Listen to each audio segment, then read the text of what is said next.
All right, it's the weather determination for the next pair of impulses. The weather is an 8, March, April. It's going to be fair everywhere except the Arctic, which will be rain. The impulse marker will go up 2 on the track. The USSR and the USA will be doing combined impulses, while the Chinese, French, and the Commonwealth will be doing land impulses. All right, as the only Allied powers capable of any naval activity this turn are the United States and the USSR, and neither one of them are going to be doing any naval activity, we're going to skip ahead in the action stage here a bit. So there are no port attacks, no naval air missions or naval movement, no naval combat. Likewise, there's no strategic bombardment or ground strike missions, which brings us to the rail movement step.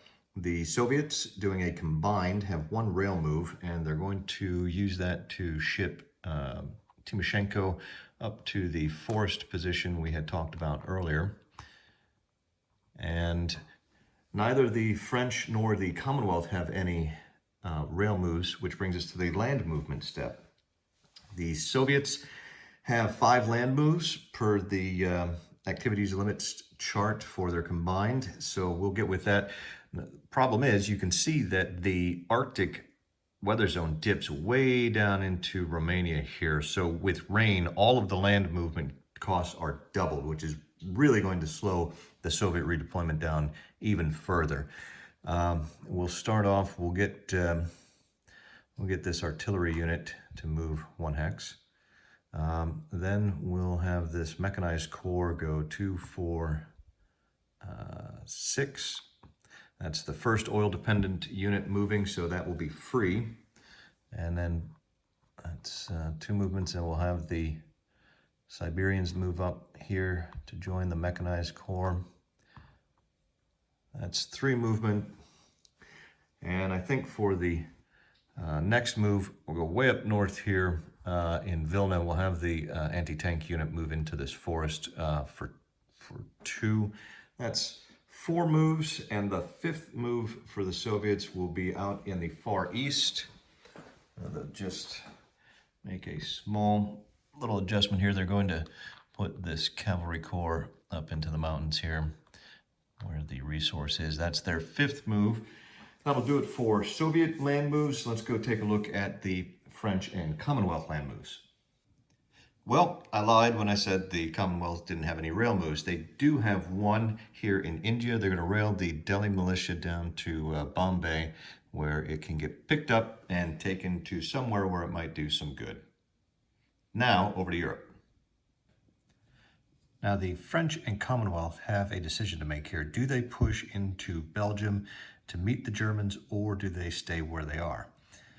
A couple of issues with moving into Belgium. First of all, the Belgian setup was not really optimal. This aircraft unit should have been set up in one of these 2 hexes rather than down here. And that's because the French do not cooperate with the Belgians, which means the 2 of them can not stack whenever stacking limits are imposed. In other words, at the end of the land movement step. The air rebase step doesn't come until after the land movement step, so it will prevent any French from occupying this hex until after the aircraft has moved out. So the French are not going to be able to occupy this hex. Pushing the Commonwealth here is going to put them outside of any defensive fighter cover and leave them at the tender mercies of the Luftwaffe. Now, there is an opportunity to move into the coastal hex here because, in part, Rundstedt's face down. So the Commonwealth know that the Germans aren't going to be able to mount a strong attack against this hex this turn. Even if they do occupy here on their next impulse, it's only about a 1.5 hex attack on whatever the Commonwealth put here. They will still be under some fighter cover there. And whatever units they move out of France will give them some room under the foreign troop commitment to bring in perhaps another couple of corps. It will also serve to protect Lille here by giving the Germans only a single hex attack on Lille instead of a 2 hex attack in future impulses. So with all that in mind, I think the Allies are going to go ahead and move some Commonwealth units into Belgium. Yep, we'll put the cheaper units up front here, which also happen to be their stronger units, which give that a nice 13 defense for that hex. And the foreign troop commitments do not apply to the Commonwealth in Belgium because they can cooperate, and second, Belgium is not a home country of a major power. The French are going to shift their second line guys around a couple of hexes here to be in a little better position to be between the Germans and Paris. And I think they will slide their AT guns a little further west as well. Kind of swap places here. And even their AT guns will, actually they'll move 2 hexes here.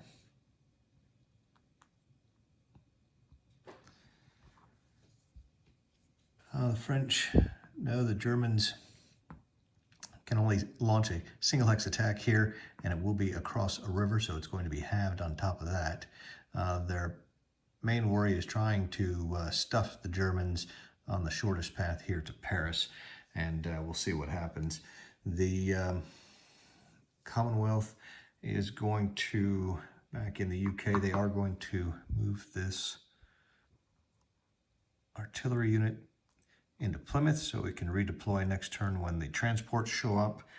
And then they have one more move down in Egypt here, where the Indian Corps is going to slide out into the desert here, which will free up some room for transports to debark units there in Alexandria. That's about all for the Allies in this land movement step. Let's go check in with the Chinese over in Asia.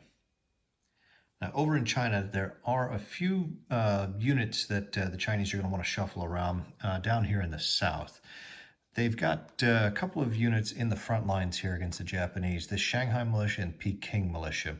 And the issue with these two militia units are that both Peking and Shanghai are currently controlled by the Japanese, which means if either of these units gets destroyed, it does not go back into the force pools. Rather, it is out of the game and cannot be rebuilt until such time as China controls the city on the counter. So with that in mind, and seeing as they're a little more vulnerable, the Kunming warlord, who can operate up to 2 hexes from his city of Kunming, is going to swap places here with the Shanghai militia. So the Shanghai militia will pull back here, and the warlord will move into Nanning. Movement cost is 4, so he's going to be inverted. This will give the Japanese a +1 if they choose to attack, but they've only got a 1 hex attack, and the defenders are going to be doubled in there. It's going to be very difficult for the Japanese to get any kind of a decent attack on that hex. Likewise, here with the Peking militia, they're going to send this Peking militia back here and move the garrison unit forward. And again, that's going to invert them because of the excess terrain cost. Now, it may be possible for Chang to reorganize the garrison here, but that will invert Chang and just create the same issue in this hex in Chang's hex, and Chang's hex is more vulnerable than this hex. So they probably will leave those two inverted, take their chances, and see if the Chinese or the Japanese decide to try to take advantage of those opportunities with whatever they can muster down there. Other than that, that's going to be it for the land movement step for the Allies. There is no air transport or debark, no invasions, paradrops, or land combat, which brings us up to air rebases, and that's going to take us back to Europe. Back here in Europe, the Commonwealth have one rebase, which is to fly the Belgian Air Force out of harm's way, and they're going to rebase them up to 6 hexes. It's 1, 2, 3, 4, 5, 6. They can make it to Portsmouth. They're going to place them in Portsmouth because the fighter itself, it's a fairly weak fighter. It's going to be outclassed by most everything that the Germans have with the 3 defense on it. The the two ground supports, or the two tactical factors, aren't bad, but those Belgian pilots are capable of flying Commonwealth aircraft just as well as these Belgian airplanes. So the plan is to remove the Belgian aircraft at the end of the upcoming reinforcement stage and then place those pilots on the pilot track, and then in a future term place them into a little better Commonwealth airplane. The French aircraft have been relocated per the error earlier where the twin engine fighters accidentally got displaced into that hex. Other than that, there's no reorganization, which means we're coming to the end of the Allied impulse, and there is a chance on a die roll of a 1 to end the turn. So the Allies, to see if they end March, April here, it is a 9, and they do not. So we'll be moving on to the German impulse. And with the weather, the impulse marker moves up 2 spaces to the 9 box, and it is now the Axis impulse.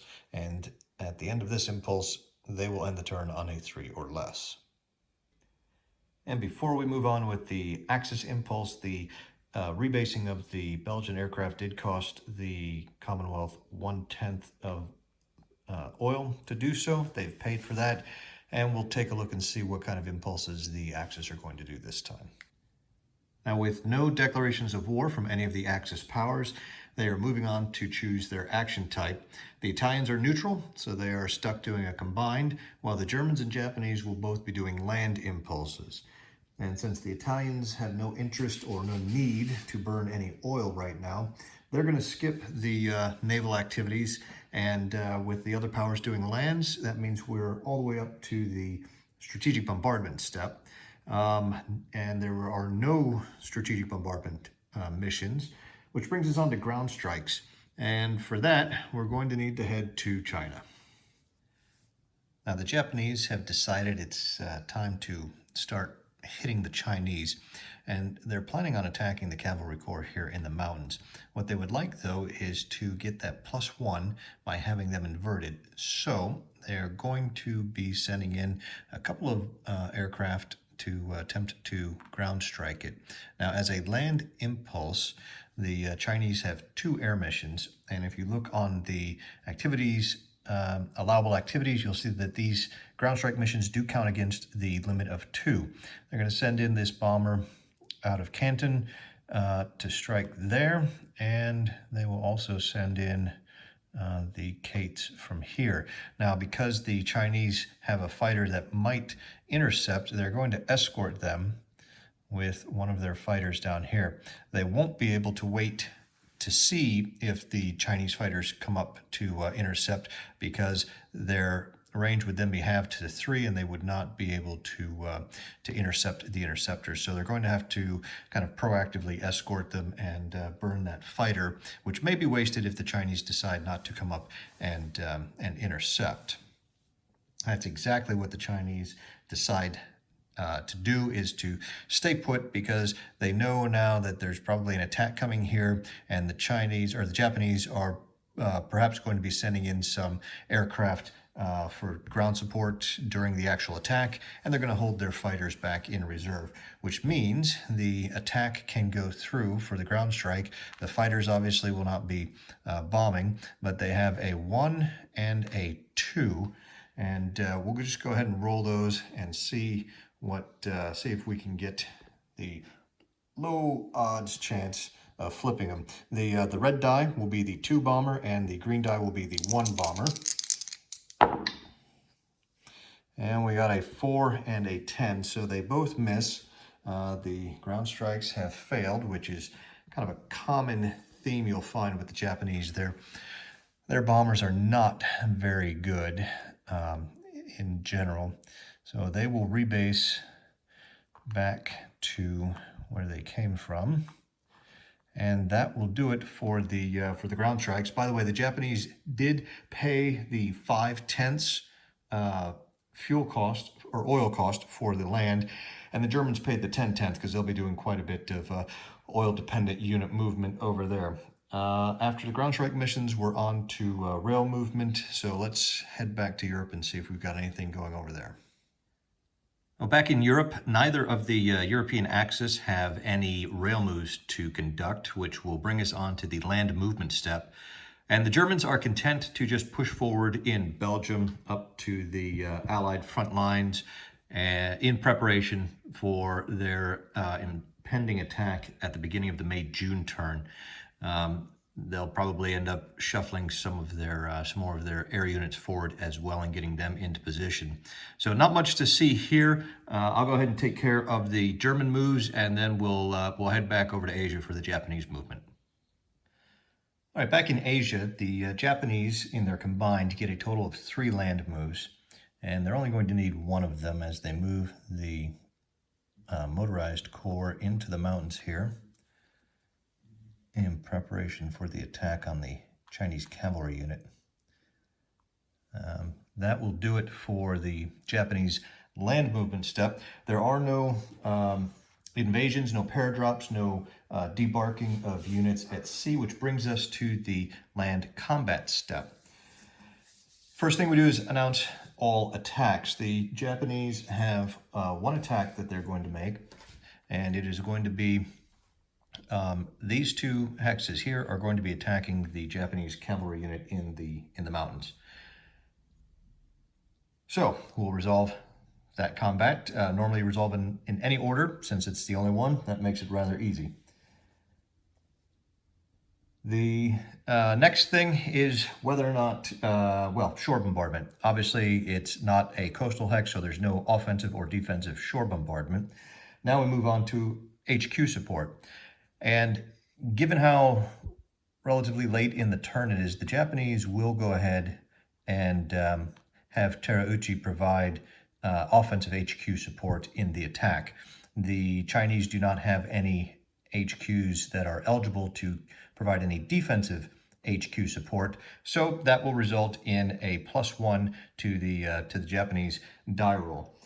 Now we need to fly and resolve any ground support missions. Right now, the attacking total is 4 and 6, 10. It's 12 from Terauchi's hex, 13 with the division, 18 with the motorized corps. So it's 18 to 4. The mountains will double the cavalry defense value. Let's see, the Japanese are going to fly... They're going to fly in some ground support missions here. These do not count against the activity limits. If you check the allowable activities, ground support is a check mark, so you can always fly an unlimited amount of ground support in whatever type of impulse you are doing. And as before, they will send the fighters here to escort in case the Chinese come up to play.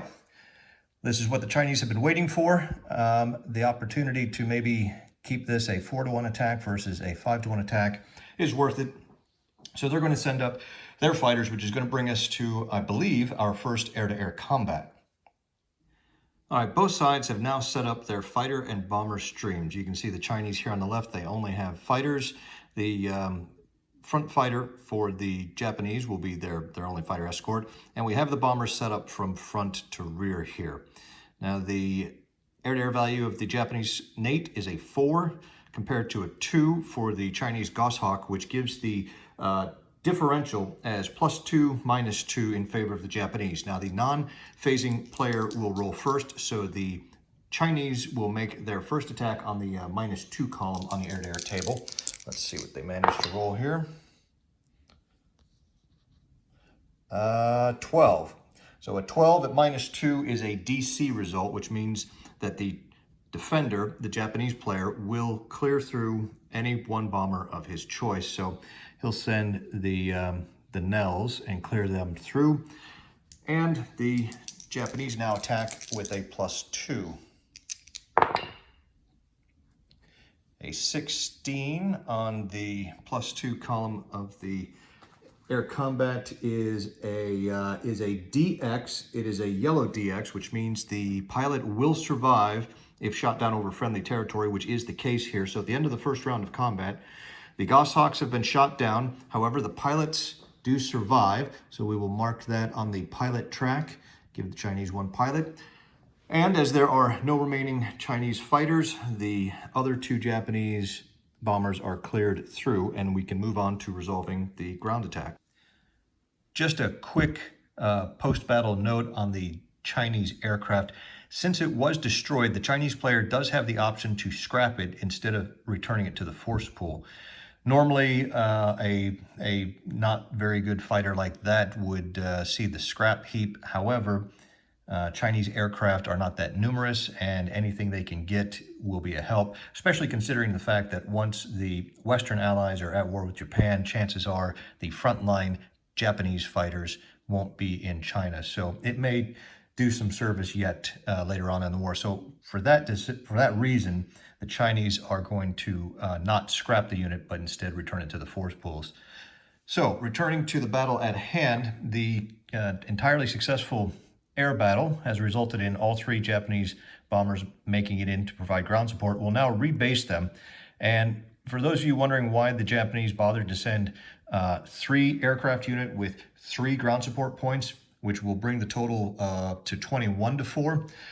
We sent the 3rd one in, this single engine bomber. You'll notice they put it as the front bomber to suffer any potential losses. If the Chinese had gotten a lucky roll where they were able to destroy the front Japanese bomber, in this case it would cost much less than if they had lost one of these more expensive, better bombers. So it was there to absorb any potential losses. As it turned out, there were none, since the Japanese fighters did their job very well. The bombers now have rebased, and that's going to bring us to a 5-1 with a +1 for the HQ support, the offensive HQ support.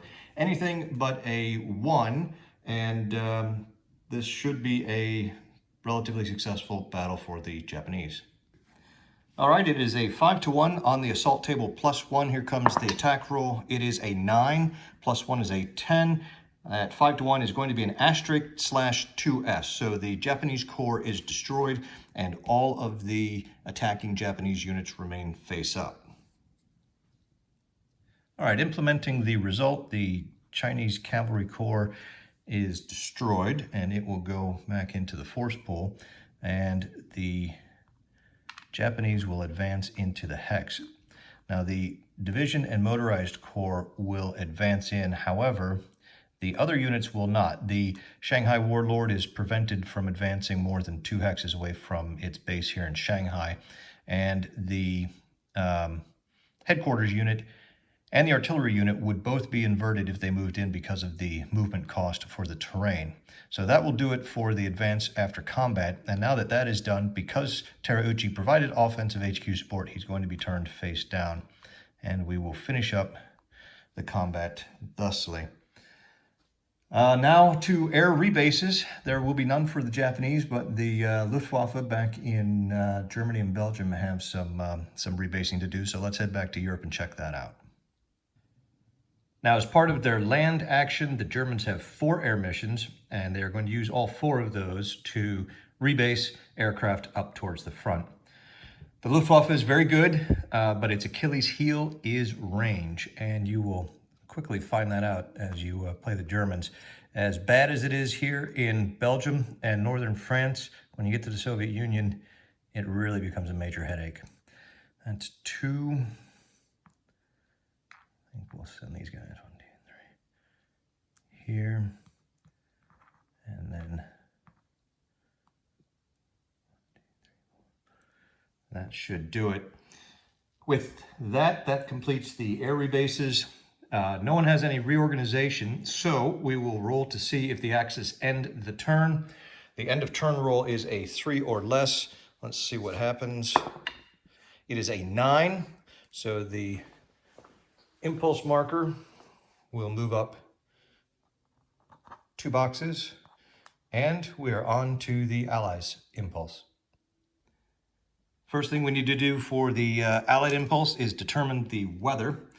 We'll roll 1 die. It is a 4.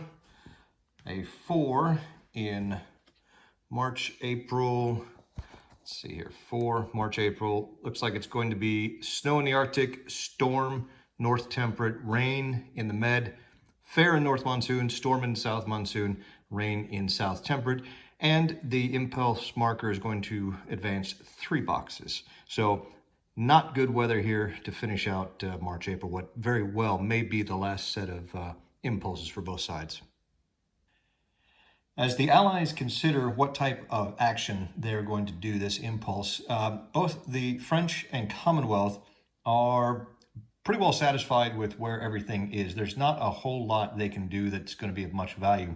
And they'd rather not give the Germans any more impulses this turn. So they're inclined to pass. The Chinese, however, do have a hole in their lines that they would really like to fill before the Japanese can take advantage of it and get into this hex. So the Chinese do not want to pass.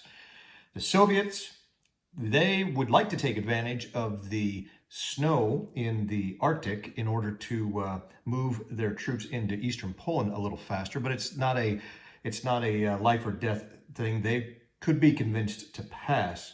The problem is the Allies went first. So if they do pass, or everyone passes except China, and they end up ending the turn, that's going to give the Germans a +1 for the initiative next turn. So they don't necessarily want to do that. So they will suck it up. The Allies will not pass. The United States and the Soviet Union will do combined actions. The Chinese will do a land action.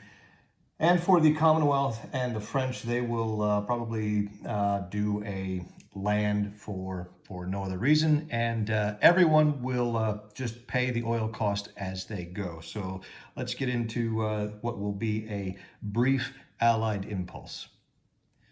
Now, there will be no port attacks or naval air missions, no naval movement or combat, also no strategic bombardment or ground strikes, which brings us all the way up to the rail movement step. The Soviets do have one rail move, and they're going to send this artillery unit up to Minsk, and that will do it for the rail moves. So we'll just continue on with land movement. Again, the Soviets have 5 land moves in their combined action. So the snow in the Arctic actually helps them out because it does not affect movement costs, terrain costs for movement. So let's see. We will have the cavalry 1, 2, 3, 4. We'll move the artillery up here. That's 2 moves. The Siberian Corps will go 2, 3, 4. It's 3. And then the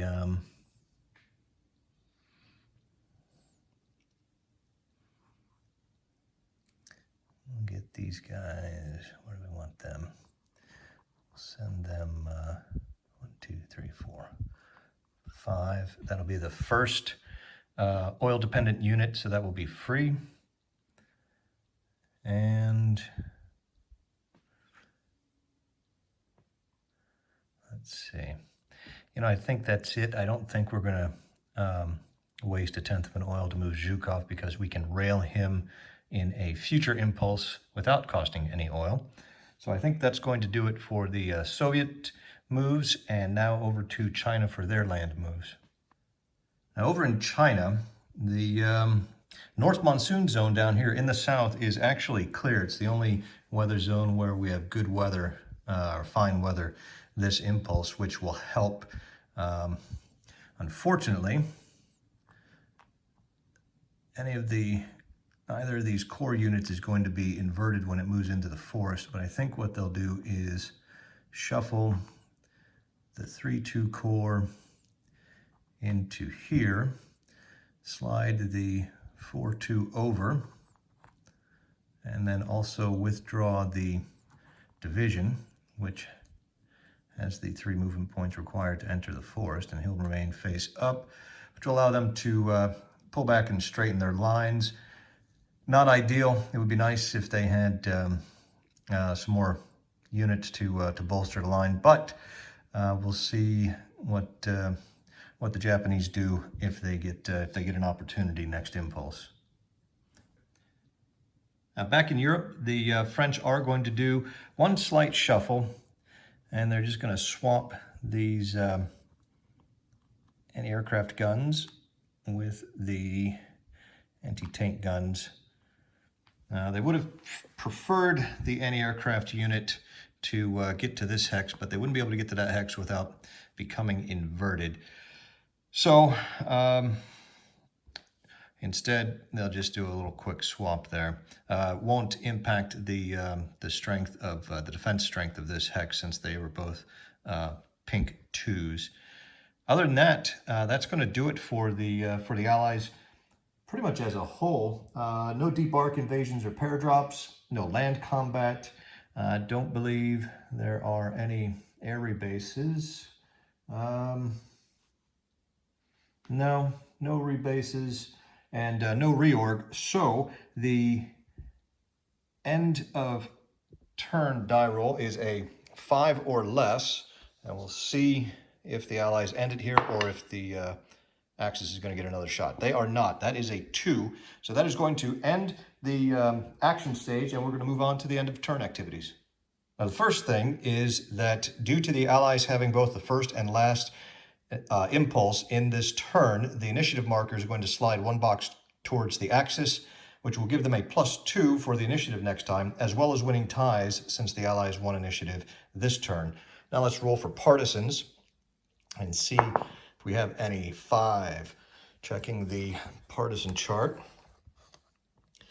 We can see Sweden, Italy, Bulgaria, Poland, Yugoslavia, Iran, Philippines, USA, and USSR. Since they're all green, none of them are conquered or have any enemy-controlled hexes in them. We have no partisans on this particular turn, so we'll move along to US entry. Allied. Poland is conquered, and therefore we do have to check for partisans in Poland. Now, the partisan value of Poland is a 6, which normally means I've got to roll a 6 or less on a d10 in order to place a partisan unit in Poland. However, we do have to modify the die roll by the garrison value that Germany has in Poland. Essentially, for most core size units, it's going to be a garrison value of 1 per unit. And you can see they have 1, 2, 3, 4, 5, 6 units, which would give the die a modifier of +6. So even on a 1, we're going to roll a 7. It's impossible to roll a 6 or less with the current garrison value. Therefore, there's no chance of partisans in Poland. Now, back to U.S. entry. Now, for the neutrality pact countries, which would be Japan and the USSR and Germany and the USSR, they would now draw their U.S. entry chit. This is the turn where Japan draws a chit because she did not draw one in January, February, and she's placed it face down here on the Manchurian border with the Soviets. The Soviets drew a chit and placed it defensively for now in Poland, and the Germans have also drawn a chit and placed it face down here in Poland. The United States ended up drawing a chit, which was a 1, and they placed that in the German and Italian pool. So now we'll take a look at the U.S. entry options and see what the entry level is and whether they want to do any of those options. Looking at the entry pools, the current U.S. entry versus the Germans and Italians stands at 17 with a tension of 5. And against Japan, their entry level is 15 with a tension of 3. So let's take a look at the options and see what they have available for the U.S. to select from. Now, so far, in previous turns, the U.S. has selected option 1, 13, and 14. And with a 17 entry level against Germany and Italy, that's going to be anything from this Lend-Lease to China and up. And with a 15 against Japan, it's from resources to Western allies on up. Now, the 2 options that the U.S. really has their eye on is 22, gear up production, and then 34, pass the war appropriations bill. You can see on the its war chart that there's going to be a +3 die roll modifier to any attempt to declare war if option 34 is not chosen. In order to choose option 34, you have to have chosen option 22. So that's kind of the big one that they're shooting to get to as quickly as they can. Right now, at 17 and 15, they're probably one, maybe two good chit pulls away from hitting 22. However, the other prerequisite for 22 is that they have a tension level of 11 against both the European axis and Japan. Right now, we're sitting at 5 and 3. So we still need some chits moving out of the entry pool into the tension pool before we're going to be able to get to 22. And likewise on 34, not only do you have to have passed 22, but you also need a tension level of 17 against every axis power. So 34 is down the road a ways. Right now, it wouldn't hurt to move a few chits into the tension pool and try and get those numbers a little closer to 11. There's nothing that we can select right now that is necessarily super pressing. I think the U.S. is leaning towards option 9, resources to China, which will just start allowing any allied power to ship resources to China through Burma and across the Burma Road. And then maybe against the Germans and Italians, the European axis, looking at 15, which is resources to Western allies. So she's basically setting herself up to help provide some economic boost to the allied powers for now. I don't think they'll necessarily try to go for a second option against either the Japanese or Germans at this point.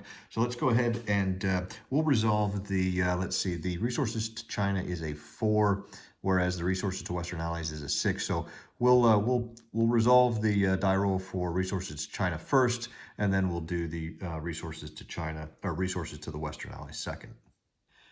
All right, before we make the die roll to resolve the U.S. resources or allied resources to China, that's a 4. Because we had selected Edward R. Murrow reporting in a previous turn, we can adjust that 4 either up 1 or down 1. So let's go ahead and adjust it down to a 3. So a 3 or less, and it will move a chit into the tension pool against Japan. It's a 6, so no tension goes into the pool against Japan, and we would be eligible to select a second option against the Japanese, but I don't really see one right now that we have available. So let's just go ahead and roll for the resources to Western allies. That's a 6, but we're going to instead, we're going to bump this up to a 7 or less. And it's a good thing we did. There's the 7, which is going to allow us to move a randomly selected chit into the tension pool against Germany. So we'll take the 4 chits out of the pool here. We'll place them in a randomizer and give it a shake. And the chit moving to the German and Italian pool is a 2. So not a bad chit. It's going to, again, help boost that tension level against the Germans as well as the Japanese, because you still count half of the value towards the Japanese level. And now I think we are ready to move on to the production. And before we leave U.S. entry, I just want to show you the updated entry level and tension levels now against the Axis. For the European Axis, the entry level has dropped from 17 to 14. However, the tension level has risen from 5 to 8. So they're at 14 tension, or 14 entry and 8 tension against the Germans and Italians. Against the Japanese, it is now a 14 entry level with a 4 tension.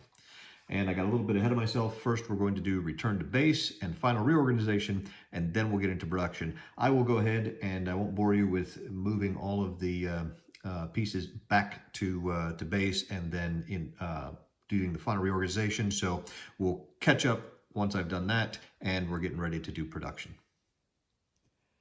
The Chinese have 7 production points, 7 resources going to 8 factories, with a production multiple of 0.75 gives them 5 build points. They also had 1 bonus build point from the core-sized cavalry unit that was destroyed last turn, giving them a total of 6 build points for this March-April production phase. They're going to spend 2 of those to rebuild the aircraft that was shot down. We'll place that out here in July, August. And last turn they built 1 infantry and 1 cavalry unit, so they can build 2 cavalry units, and that's what they're going to do.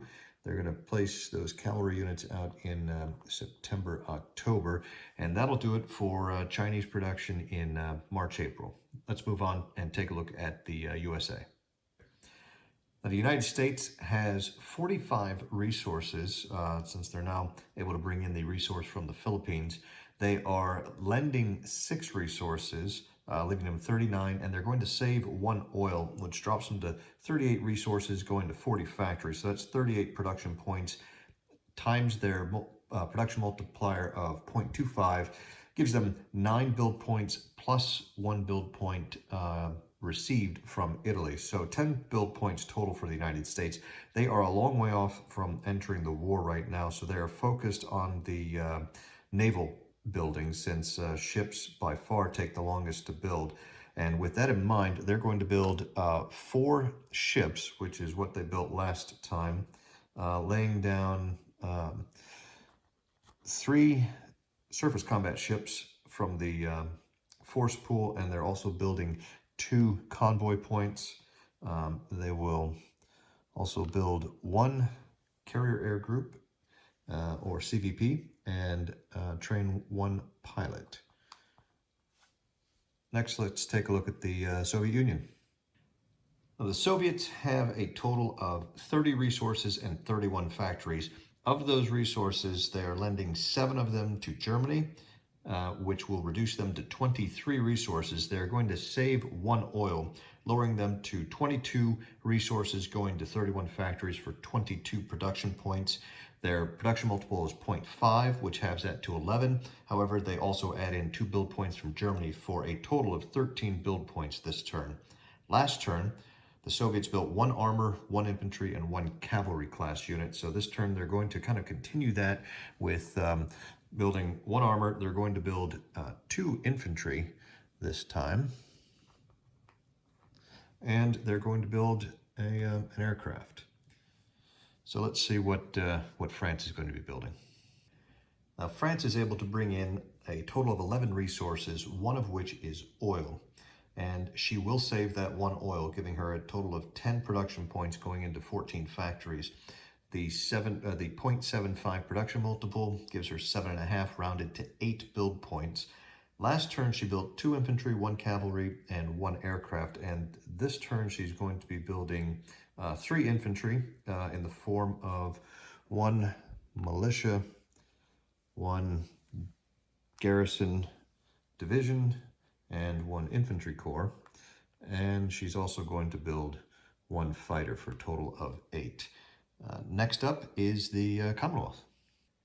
Now, the Commonwealth is able to bring in 24 resources, 3 of which are oil. She has 22 factories, so she's going to save 2 of the oil resources, giving her 22 production points, times the 0.75 production multiple, gives her 16.5, rounding to 17 build points. Last turn, she built 1 infantry, 1 pilot, 2 aircraft, and 4 ships. And she's going to end up doing the same thing this time. She's going to lay down the Indomitable and Howe in their second cycles, as well as an amphibious transport and a regular transport, a CVP, and a fighter. Train 1 pilot, and then finally a militia unit for the infantry. Now over to the Axis to see what they're going to be building. All right, first up are the Italians. They're bringing in 6 normal resources plus 2 oil for a total of 8. Their production multiple is 0.75, so they're going to use all 8 for production and not save any oil. That gives them 8 production points, which is 6 build points, but then they're lending 1 to the United States. So they're final available build points are 5. And with that, last turn they built 1 infantry and 1 pilot. This turn they are going to build another pilot as well as an aircraft for a total of 5. Next up are the Japanese. Japan is bringing in a total of 15 resources, of which 4 are oil. She's going to save 1 of those oil, giving her 14 production points in her 19 factories, and her production multiple is 1, which means she's got 14 build points. Now, last turn she built 1 infantry, 1 pilot, 1 aircraft, and 4 ships. She's increasing her ship production with 5 ships this time around. She's laying down a carrier as well as a cruiser, also an amphibious transport and 2 convoy points, and then a regular transport. Aircraft she's building is a CVP and a fighter, and also building a militia for the infantry. Last up is Germany. Germany has a total of 22 regular resources and 6 oil resources with 24 factories. She won't be able to use the Belgian resource or the Belgian factory until next turn. So she ends up with 24 production points. So out of the 28, she's able to save 4 oil, and that'll leave her with 24 production points times her 0.75 production multiple leaves her with 18 build points, 2 of which are being sent to the USSR. So her final total is 16 available build points this turn. Last turn she built 1 armor, 2 pilots, and 2 aircraft. She's going to continue that trend by building another armor, 1, 2, 3, 4, train 2 more pilots, as well as build 2 more aircraft. That wraps up production, and I think we have just a few more steps to finish up this turn.